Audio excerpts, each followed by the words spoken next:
Hello, Leo. Welcome to Higher Source Tarot for your seasonal tarot check for the months of May, June, July, and August. This is for all Leo, Sun, Moon, Rising, and Venus. And I want to thank you all so much for watching my channel, subscribing, and liking, commenting, sharing my videos. I really appreciate your support. And if you're new, I'd love to have you as a subscriber. And if you hit the bell, you'll be notified when new videos are posted, which is about every week. And this video is actually an extra video, so I think I did a weekly tarot check just about a day or two ago, so you could also check for that. And then next week I'll be back and I will do a May reading for you. So for now, this is seasonal tarot check for May, June, July, and August for all Leo, Sun, Moon, Rising, and Venus. There we go. Here we go. All right, Leo.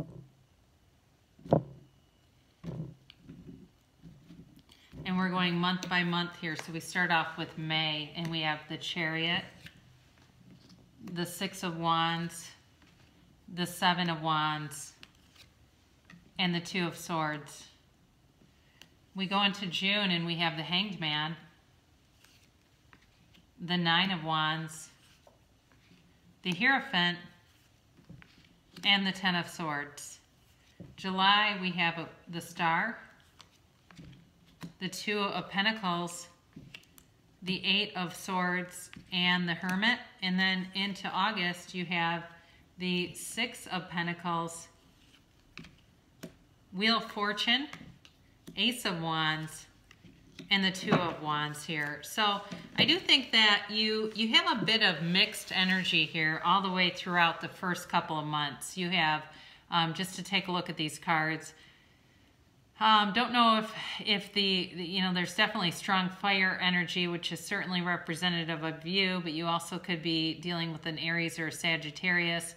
You have Cancer here, you have Aquarius, you have Air, and you have Virgo, you have Earth certainly, you have Taurus too.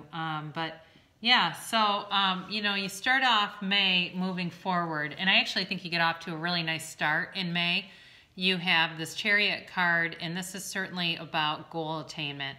So I do feel like when you begin, I think that when you go back to work, things get off to a really nice start. I think that you come in strong, you have good ideas, you have leadership that seems to know what they're doing, and it really gets everybody onto the right path. I also think for some of you, you may have some kind of a side business that you've been doing, maybe on Upwork or Fiverr or one of those, and that's actually been lucrative, and it's starting to look like, could this be my main job?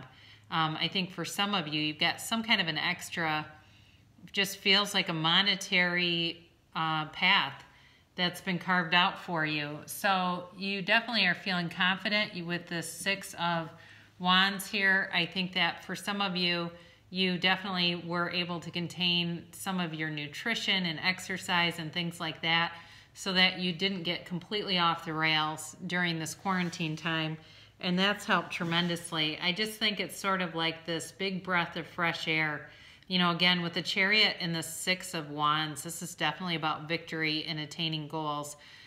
So if you haven't been clear on what you want to accomplish this year, this would be a great time to do it, because you have, again, even with the Seven of Wands here, you've got this energy like you will not be stopped. I mean, you're definitely moving forward in May. You come in, like I said, moving towards success with the Six of Wands and the Chariot, and then you get right into the Seven of Wands here.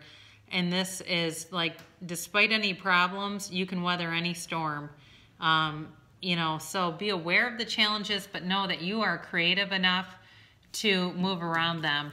I do think you have some kind of decision that comes up, and this may be in the way of a relationship in terms of deciding, do I want to keep on with this or not? Because I think that financially, you're getting into a really stable place. It's beyond stable. Stable's a little blasé to describe this. It's a great momentum, a financial momentum, and there's a part of you, I think, that kind of wonders, is this the right thing to stay with? Because I think you have elements of this throughout the summer, just not being completely sure that this person is on the same path as you. I don't know that you do anything about it right away, though. You've got this Hanged Man, and this is about surrender to win, okay? And there's a part of you that's still hanging on to hope that this could be more than it has been, wanting it to be something that it just has not been. And sometimes relationships can change. I mean, they always change, but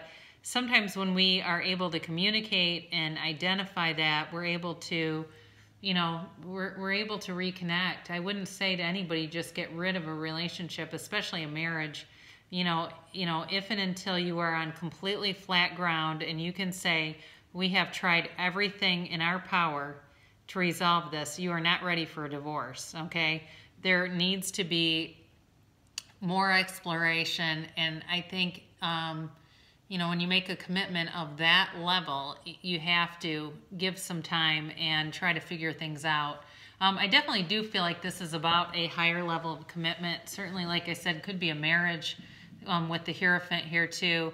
But this is the Wounded Warrior. And I don't know if this person, I feel like this is the other person, this Nine of Wands, just kind of wondering, contemplating.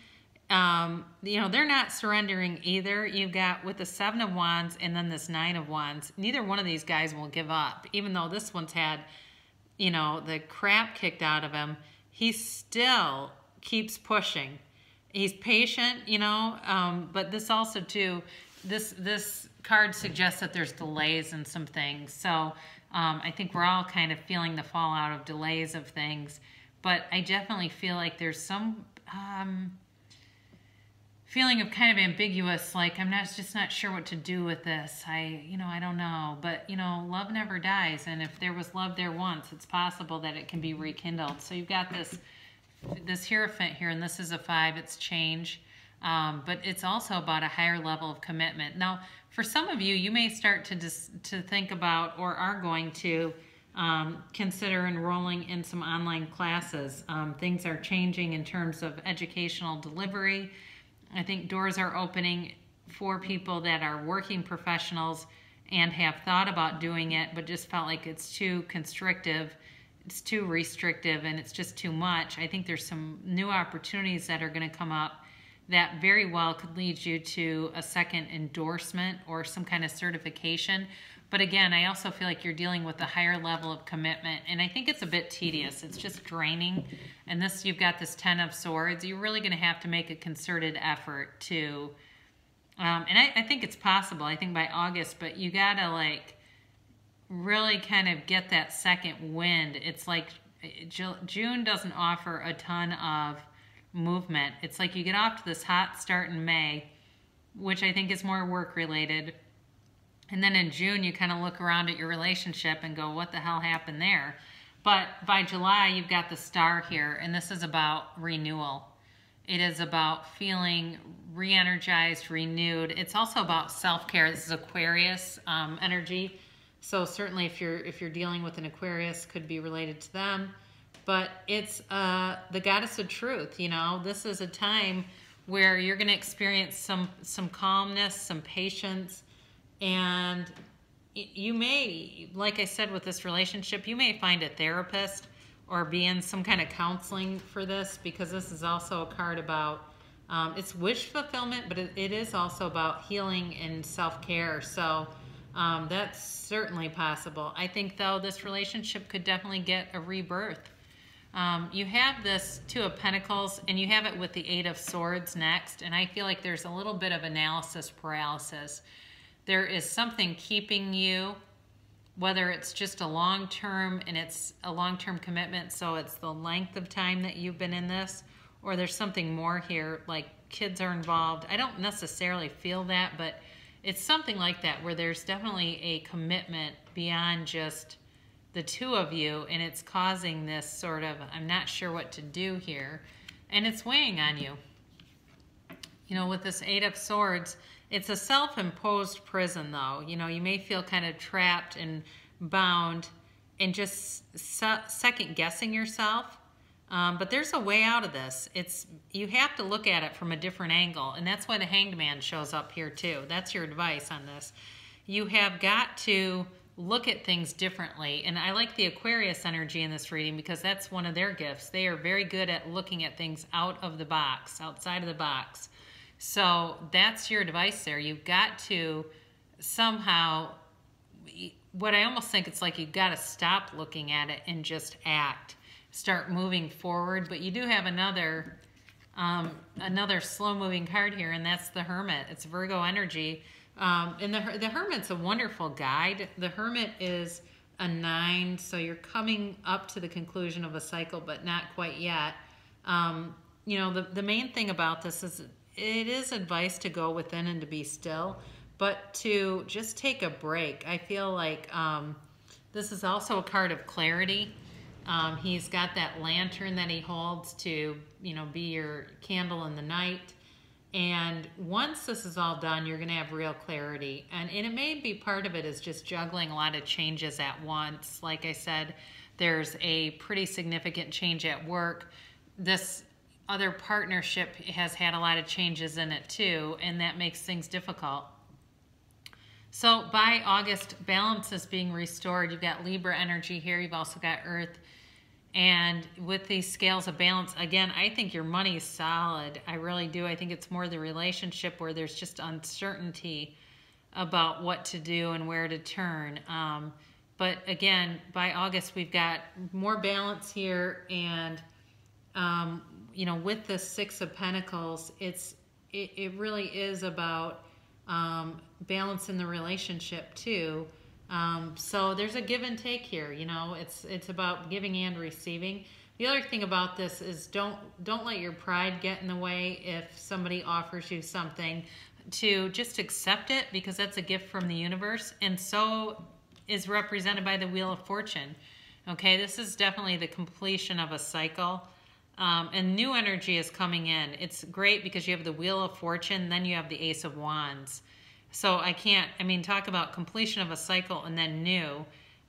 So with this, it brings you a bit of luck. This is a great card for manifestation. So for those of you who have felt like, you know, you just are, it's like you almost like your life, but not quite, right? You almost get there, but not quite. This is the turning point when it's like, you know, I want that great life. I want that $1 million life. That's why I came here. I did not come here to suffer. That is not my role on this earth, and nor is it anyone's. Okay, that's ego when we start to suffer. We're unfortunately picking that for ourselves. Here you have the Ace of Wands. So I love this because this is all about new passion. This can be a new love or a new journey, but I also think for those of you that have been connected with somebody where it's been kind of passionless, it's certainly possible that you're going to reignite things. But this is, like I said, where there wasn't really great stability. This is a yes card. Okay, this is a hell yes card. And so I love that with this Wheel of Fortune because I feel like some of the uncertainty here ends and you get very clear. And then you have this Two of Wands. And this is also about making decisions. It's looking at options, new projects, new ideas, and taking action. So like I said before, I do think you're going to take some action, and it's like you need a minute. I feel like July is basically taking a minute to try to figure some things out here. So let's do this Whispers of Love Oracle reading to clarify this a little bit. You're represented by this lovely unicorn with this girl riding on the unicorn, and it's embrace your emotions. The other person is represented by love is all around you. So they may be feeling a bit left out in the cold, but the simple truth is love is there. The two of you, wow, this for those of you that are in a relationship, you're not sure what to do, this is a great card. Practice compassion, that's the two of you. And then the guidance is, I love you. So, you know, the card that represents you, allow your feelings to the surface and be accepted, okay? So with this, sometimes we lie to ourselves, we betray ourselves, and this is that guidance to stay true to yourself and know that you have the ability to overcome and transcend any circumstance. You are in a period of growth, and you're learning how to better understand yourself when you get that card. So that's a very good thing, because there might have been part of you that was sort of put on mute for a while because of the craziness around us.